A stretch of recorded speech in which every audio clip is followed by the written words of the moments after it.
Bonjour à tous, j'espère que vous allez bien en ce merveilleux 20 janvier, jour de l'investiture de Donald Trump. Moi ça va super, dans cette vidéo je vais partager avec toi mon plan pour les prochains mois en trading et dans ma vie de trader. Tu vas voir, je vais dévoiler ma prochaine destination parce que j'ai décidé de quitter l'Asie. Ça y est, Bali, Bangkok, Kuala Lumpur, tout ça c'est terminé. C'était génial et je pense que je vais revenir, mais là dans les prochains mois je serai de l'autre côté du globe. Alors déjà avant de commencer, pour mettre en contexte, en ce moment je fais un projet Prop Firm, je l'ai partagé sur YouTube depuis déjà pas mal de mois, ça fait déjà 3 mois, je l'avais fait quand j'étais encore en Malaisie, et ça se passe bien, ça se passe même mieux que bien, parce que j'ai financé 100K chez Funded Next et 200K chez FTMO pour un total de 300K. Donc c'est sympa, alors c'est pas fini, hein, j'ai pas eu de payout encore, mais c'est déjà une grosse étape. Quand t'as 300K financés, c'est impossible de ne pas avoir de payout. Il faudrait vraiment que j'ai une malchance inouïe pour ne pas réussir à générer de l'argent avec ça, donc c'est pour ça que je vais t'expliquer un peu ce que je vais faire, comment je vais pouvoir générer vraiment des vrais profits avec ces 300K, et ça va commencer déjà par exploiter les règles des challenges.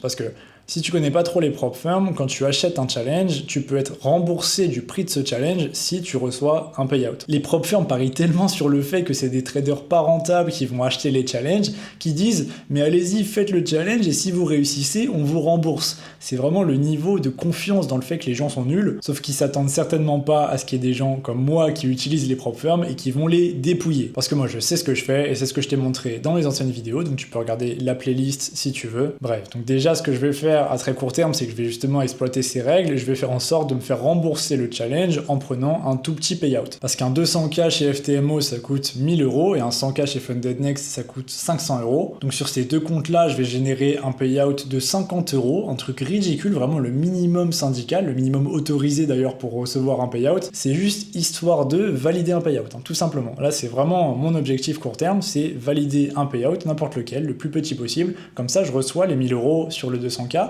et les 500 €. Donc j'ai 100 € de payout et 1500 € de remboursement, qui sont pas des profits, mais qui sont un remboursement, donc ça fait que c'est zéro, quoi. C'est une dépense en moins. Et en réalité, en gestion de capital, une dépense en moins, c'est de l'argent gagné, parce que tu peux l'allouer dans ton capital, tu peux faire des investissements avec, qui vont te rapporter de l'argent. Bon, c'est pas le sujet de la vidéo, mais en gros, c'est ça. Donc voilà, déjà, j'aurai une rentrée d'argent de 1500 € dans les prochaines semaines. D'ailleurs, si tu te demandes comment je fais pour garantir, entre guillemets, un petit payout, c'est très simple, tu fais de la martingale, et vu que y a beaucoup de drawdown acceptés par rapport à la taille que tu cherches, en fait, tu as beaucoup de chances d'avoir tes 50 € de profit.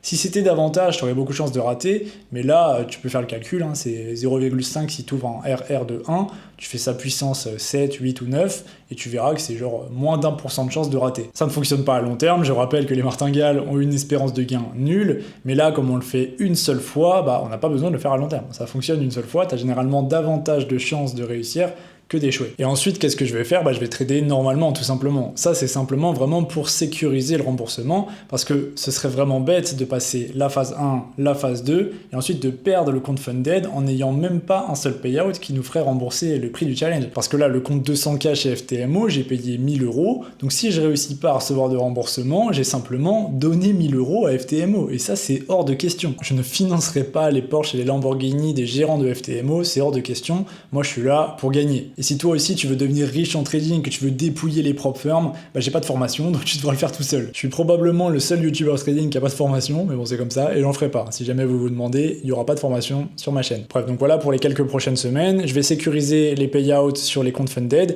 et j'ai encore le Alpha Capital qui est en phase 2 et le FTMO qui est en phase 1. Donc ça continue, aucun problème. Et sinon en ce qui concerne ma vie de trader, là où je suis, là où je vais, actuellement je suis à Bangkok et début février j'irai aux États-Unis. J'ai envie de voir ce qu'il en est, j'ai envie de voir ce que c'est l'Amérique sous Trump, donc ouais j'ai décidé d'aller aux États-Unis parce que de toute façon je fais ce que je veux. C'est ça qui est vraiment génial avec le trading, c'est que là j'ai la liberté géographique parfaite, je fais ce que je veux. Là c'est bon, Bangkok ça commence un peu à m'énerver, l'Asie en général, j'aime bien cet endroit, j'aime bien ce continent, mais il y a quelque chose qui manque, c'est pas vraiment ma culture, c'est pas vraiment les gens avec qui je partage le plus de choses. Donc je m'en vais parce que je peux le faire. Donc je vais commencer par la côte ouest, Californie, ensuite Texas, Miami, et ensuite j'irai en Amérique latine. Comme ça fait un beau tour du monde, et ensuite je retourne à Paris, et je sais pas si je donne ma prochaine destination, mais je pense avoir trouvé là où je vais m'installer à court terme. J'ai trouvé un pays intéressant pas très loin de l'Europe, où on peut y aller sans visa, où c'est facile de créer un business, où il y a peu de taxes et ça coûte pas très cher.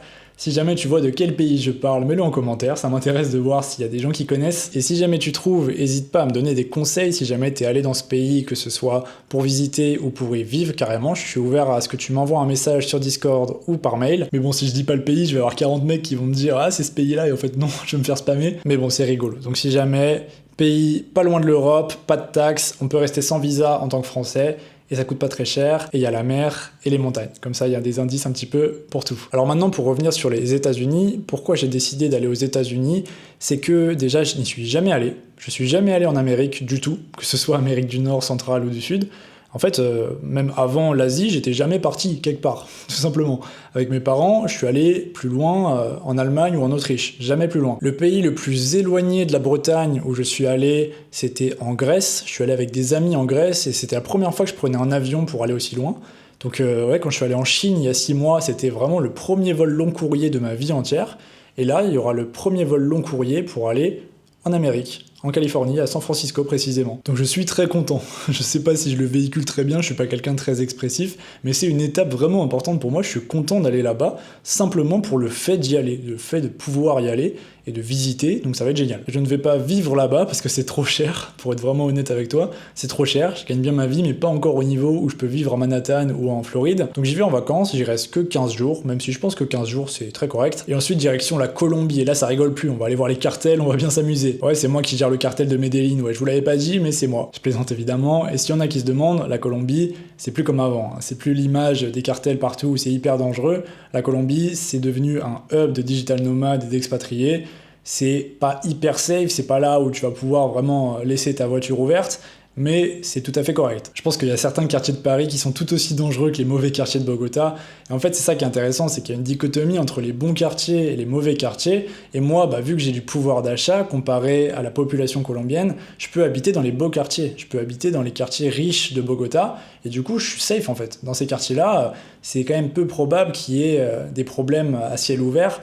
Parce que t'as des digicodes, t'as des vigiles qui gardent l'immeuble, etc. Alors que c'est sûr que si tu vas dans les mauvais quartiers dans le sud de Bogota, là ça craint un petit peu plus, mais moi j'y serais même pas exposé. C'est ça la valeur, le pouvoir de l'argent, c'est que je peux payer pour ne pas avoir à subir la non-sécurité, l'insécurité. Donc Colombie, première destination d'Amérique latine, et ensuite j'en ai encore 2 autres avant de rentrer en France, mais ça, je le dis pas encore, ce sera du suspense pour la suite. Donc abonne-toi pour suivre mes aventures dans ces pays-là, parce qu'évidemment je ferai des vidéos dans les destinations où je vais, et je vais essayer de davantage rencontrer des gens, parce que si je dois revenir un petit peu sur mes 6 mois en Asie, ce que j'ai mal fait selon moi, mais j'avais pas vraiment trop le choix, mais ce que j'ai mal fait, c'est que j'ai pas rencontré grand monde. Parce que j'étais dans mon appart, j'ai pas trop échangé avec d'autres personnes, à part à Bali un petit peu.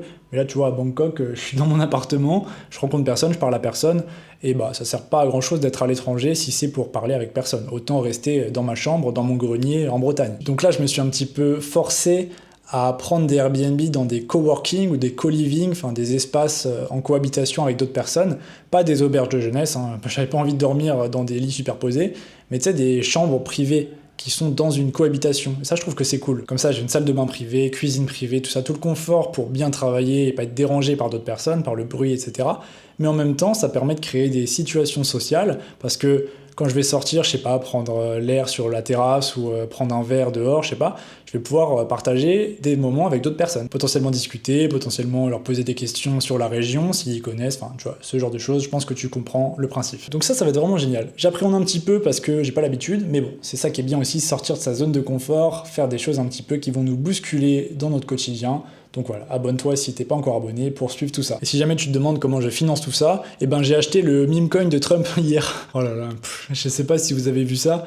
Il y a Trump qui a lancé un shitcoin, un meme coin, une crypto qui sert à rien, et elle a explosé, elle est rentrée dans le top 20 des meilleures crypto-monnaies. C'est décevant, vraiment décevant, c'est désolant. Alors je précise, je ne suis pas un boomer, je suis très pro-Trump et pro-crypto, donc je suis pas un boomer, je suis pas là pour critiquer, mais c'est simplement que c'est tellement en désaccord, c'est tellement antithétique à sa position par rapport à l'Amérique, tu vois, le renouveau, la souveraineté, etc., tout ce qu'il a dit pendant sa campagne.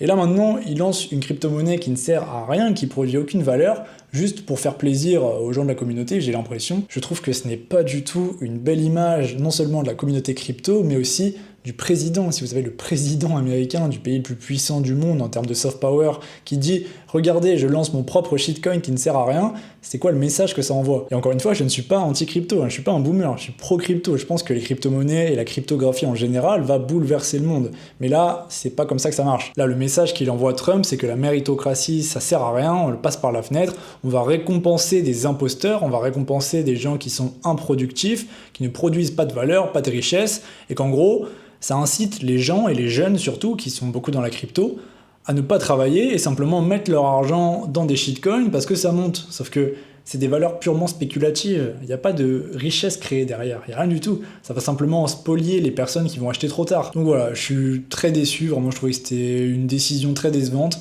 Surtout que j'ai l'impression qu'il comprend pas grand chose à ce qu'il fait, j'ai l'impression que c'est surtout ses équipes qui lui ont dit de faire ça pour faire plaisir au monde de la crypto. Donc ouais, pas une bonne idée. Après, qui suis-je pour dire ça? C'est que mon avis, mais pas très content. C'est pour ça que je vais aller aux États-Unis là pour lui dire 2 mots. Bref, c'est pas le sujet de la vidéo, je sais pas pourquoi j'ai parlé de ça.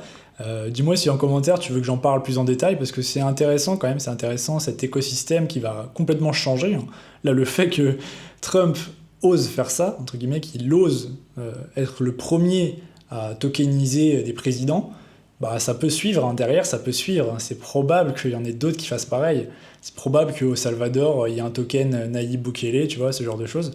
Donc ouais, ça peut être intéressant quand même de l'analyser, parce que si on veut spéculer dessus, si on veut faire de l'argent dessus, c'est possible. Mais bon, c'est pas très productif. Bref, dis-moi si tu veux que j'en parle, pose-moi des questions si t'en as par rapport à mes destinations, mes projets, mes plans futurs, etc. Et puis sinon, on se retrouve dans une prochaine vidéo. C'était Brieux, ciao.